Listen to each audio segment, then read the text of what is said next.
मराठवाड्यातल्या नांदेड जिल्ह्यातील माहूर तालुक्यामधील शेतकरी यांच्या शेतामधील 2 एकरमधील दोडक्याचे उत्पन्न हे चांगल्या प्रमाणामध्ये आले होते, परंतु लॉकडाऊन असल्यामुळे या गरीब शेतकऱ्यावर उपासमारीची वेळ आलेली आहे।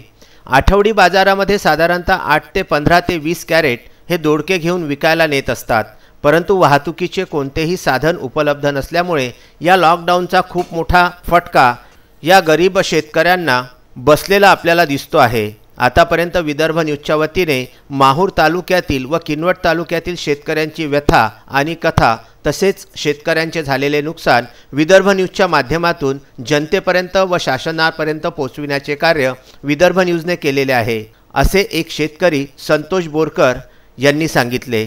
संतोष बोरकर यांच्याकडे बागायती 6 एकर शेती असून दोडक्याचे उत्पन्न ते घेत आहेत।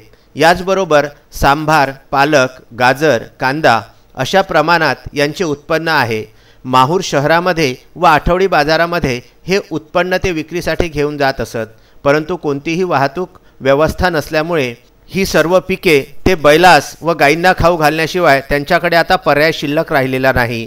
शासनामार्फत त्यांच्यापर्यंत काही अनुदान देण्यात यावे अशी मागणी भाजपाचे शहर प्रमुख पुरुषोत्तम लांडगे यांनी विदर्भ न्यूजच्या माध्यमातून शासनाकडे केलेली आहे। माहूर येथून संजय घोगरे, राजू दराडे व अनवर खिच्ची यांचा वृत्तांत।